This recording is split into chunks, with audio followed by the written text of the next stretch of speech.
respaldaría la decisión del Tribunal Supremo de Justicia, que ha declarado en desacato al Parlamento venezolano. Ha dicho, mientras mantenga su situación de desacato, entonces esta sala constitucional garantizará las competencias parlamentarias sean ejercidas directamente por esta sala o por el órgano que ella disponga para velar por el Estado de Derecho. En primer lugar, habría que preguntarse si hay Estado de Derecho en Venezuela cuando todos los poderes que garantizan una democracia están tomados y digitados por el chavismo. Si hay Estado de Derecho cuando la libertad de información y la libertad de expresión están conculcadas. Si hay Estado de Derecho cuando hay líderes de oposición, políticos presos en calidad de perseguidos políticos porque están presos por sus ideas políticas. Si es que hay Estado de Derecho en esta situación. Estamos con el experto en temas internacionales, Miguel Ángel Rodríguez Mackey, para hablar de ese tema. ¿Cómo estás, Miguel Ángel? Buenas tardes. Encantado de estar contigo. A ver, para entender lo que ha motivado esta resolución del Tribunal Supremo de Justicia, ha declarado en desacato, ya desde el 2016 había declarado en desacato a la Asamblea Nacional Venezolana. Lo que sucede, Pamela, para encuadrar el asunto, es que en Venezuela el punto de partida del régimen democrático, entre comillas, del ordenamiento jurídico es dislocado, porque la Asamblea Nacional es el Parlamento Nacional, es el poder del Estado como el Ejecutivo y como el Judicial, importantísimo. Un tribunal supremo nunca jamás puede ser más poderoso que el soberano de donde deviene la voluntad general que viene de la Revolución Francesa. Ese es el punto de partida. Entonces allí nada más la forma como está estructurado el sistema, el régimen en Venezuela es dislocado, no es un aparejo democrático. En segundo lugar, el desacato, según el tribunal, que como muy bien has dicho, está absolutamente cooptado por el chavismo, lo que indica es que mientras el tribunal dice una cosa, el Parlamento hace otra. Es decir, por ejemplo, 4 de los diputados que el tribunal defenestró han sido puestos en sus escaños nuevamente. Para ellos, eso es un desacato. Pero es que además, permítame, eso ocurrió en el 2016 y hasta el momento no se ha demostrado que efectivamente hubo fraude en la elección de estos 4 diputados. Es lo que te quiero decir. Como no se demuestra, el derecho es demostrativo, Pamela, entonces, como corresponde a la acción democrática, porque lo que prima es la voluntad general, han sido puestos otra vez en su lugar. Entonces, ¿cómo se llama esto? Se llama pretexto. El pretexto ante una atmósfera internacional donde hemos visto a un Luis Almagro que se ha puesto realmente la camiseta de América Latina, de la democracia, ha formulado una convocatoria, ha empujado el Consejo Permanente, es decir, la reunión de los cancilleres de los países miembros de la OEA. 20 de ellos alistaron un encuentro, lanzaron la tesis de que vamos a ver qué pasa al interior de Venezuela. Todo este contexto que puede ser el anuncio de algo mayor, como por ejemplo la aplicación de la Carta Democrática, que no debe estar allí por estar, sino que para que se aplique frente a una situación grave de sostenibilidad de la democracia que no existe en una Venezuela quebrantada, podría producir la suspensión futura. Entonces, este escenario no le ha gustado a Nicolás Maduro. ¿Y qué ha hecho? Pues ha ido por lo que hace quien tiene el dominio, el poder, la cooptación, el poder militar, el poder de las instituciones. Pues ha producido quitándole las competencias. Por eso, lo que acabas de escuchar, el escenario de las calles y del sistema internacional son los únicos escenarios que les queda al Parlamento Nacional para poder hacer valer los derechos ganados el 6 de diciembre del 2015 en las elecciones legítimas donde adquirieron mayoría. Ahora, el tema ha detonado, el detonante de todo esto ha sido el tema de la ley de hidrocarburos. Ha habido una interpretación, y para explicarlo en sencillo, o sea, ¿de qué se ha valido Nicolás Maduro para decir están en desacato? Entonces yo disuelvo la Asamblea Nacional. Lo que hace Nicolás Maduro, tú sabes que lo que más le ha pertrechado al gobierno es el petróleo. Es decir, el gobierno, el país, Venezuela es productor de petróleo, está entre los 3 países mayores productores de petróleo en el planeta. Teniendo petróleo, la oposición le dice, tenemos petróleo y tenemos que comprar petróleo afuera.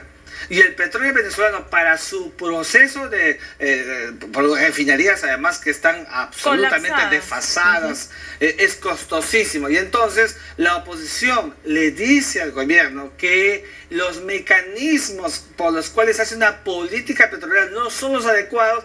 Entonces viene el gobierno y cree que el apuntalamiento al Parlamento es bajarle la llanta, inactivar, es decir, dejar ipso facto cualquier acción que por un mecanismo de regla de derecho pueda activar una neutralización al Ejecutivo. El gobierno no quiere nada de ello, no quiere que la oposición se manifieste a través de comisiones de trabajo porque hay una corrupción inmersa dentro de Venezuela. Y entonces, ¿qué hacen? Deciden por lo que hemos denominado el golpe de Estado, que es el quebrantamiento del orden de derecho.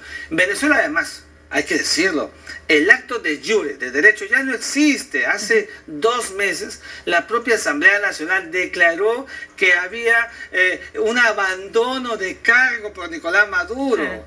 Quiere decir que el gobierno ya es hace rato, Pamela, un gobierno de facto, un gobierno de hecho, no de derecho. Y lo que estamos viendo ahora es más bien la consumación. Ahora sí, como ha dicho el presidente del Perú y otros más, un golpe de Estado. La OEA tiene que convocar a una asamblea general. Porque ¿qué era lo que se requería para que se convoque la Asamblea General de la OEA? No el Consejo Permanente, sino ya estamos hablando de todos los países con sus cancilleres. Pues que se produzca un quebrantamiento de la ruptura del régimen democrático. Claro, porque siempre quienes defienden al régimen de Nicolás Maduro, y aquí en el país hay organizaciones políticas que lo defienden, decían, Maduro ha sido elegido democráticamente, es un presidente que emergió del voto en las urnas.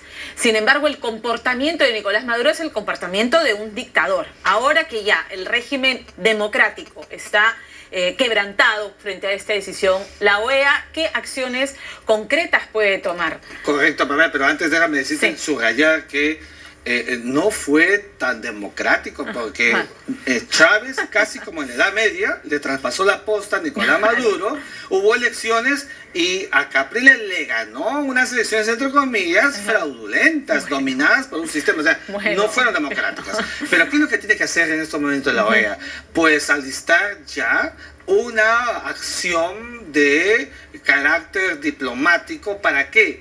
Para cumplir con el correlato que es un argumento y un requisito establecido en la Carta Democrática. Es decir, inspectore, es decir, un viaje de una comisión para inspeccionar si realmente hay o no una ruptura del régimen democrático en Venezuela. Si existe ello, entonces la Asamblea General, con 2/3, fíjate tú, que son 24 países de los 34 que forman la OEA creada en 1948, deberán decidir si se suspende o no a Venezuela de la OEA. Ya pasamos el tramo de una situación grave, ya estamos en el otro tramo, que es la ruptura del régimen democrático. Ahora, si se decide en el escenario de que viaja esta comisión, se comprueba lo que ya estamos viendo in situ, la salida de Venezuela de la OEA, ¿qué implicancias tiene para un país que se ha aislado y que tiene de aliados a los países a los que Venezuela prácticamente les regala el petróleo? Sí, tú lo has dicho, la palabra clave, el aislamiento, Pamela, repercute, lo hace un Estado paria. El primer efecto es el efecto económico. Se le cierran las puertas. Se le cierra el caño prácticamente en tema de créditos internacionales. No es un país creíble y confiable. En consecuencia, eso a un país como Venezuela, que todo económicamente está muy mal, lo va a arrinconar más. La explosión social se va a producir ahora, y hay que decirlo también, no lo queremos, pero puede haber un derramamiento de sangre, porque finalmente, cuando los regímenes se pertrechan, como el caudillismo, como las dictaduras que hay en Venezuela, entonces la explosión social puede ser un mecanismo para que se puedan aliviar otros procesos. Nadie quiere eso. No, claro. Queremos la democracia, queremos que se haga dentro de un Estado de Derecho, pero este régimen controla 2 cosas, Pamela. Controla el poder político. y controla el poder militar. Esa era mi siguiente pregunta. Sí. ¿Cómo están las cosas al interior de las Fuerzas Armadas? Porque sí se ha escuchado, y algunos analistas y reportes periodísticos lo han hecho notar, que hay cierto malestar en un sector de las Fuerzas Armadas. O sea, que digamos, Maduro no las tiene todas consigo respecto a las Fuerzas Bueno, ya hubo Armadas. dos generales Sí. que intentaron en algún momento crear una suerte de conspiración, inmediatamente fueron neutralizados, están en la cárcel, y entonces, claro, Nicolás Maduro apuesta por el fenómeno de la estrategia del terror. Todos los militares están aterrorizados, como es subordinación, obediencia, entonces hay un control absoluto.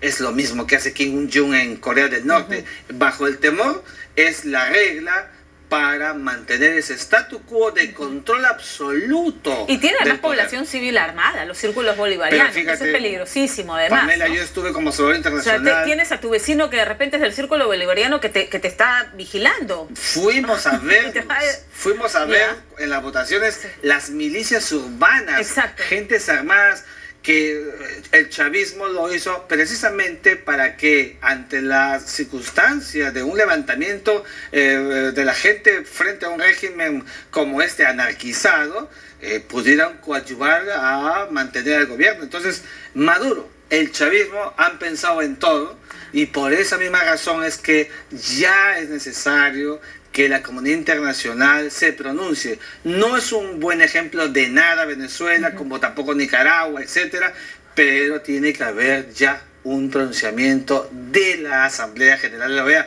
No puede permanecer impávida. La situación interna de los venezolanos solamente podrá ser aligerada, uno, desde afuera, y dos, como hemos dicho, desde las calles. Muchísimas gracias por el claro panorama que nos ha puesto el pronunciamiento del presidente Kuczynski. Solamente para terminar y brevemente, tiene que, o sea, ese es un pronunciamiento a título personal en su cuenta de Twitter. Tiene que haber un pronunciamiento oficial de la Cancillería. Pero por supuesto, ¿cierto? creo que como el presidente dirige la política exterior, lo que dice el Twitter tiene que reproducirse en un comunicado, inmediato de la Cancillería. Muchísimas gracias. A ti, Pamela. Nos vamos a la pausa.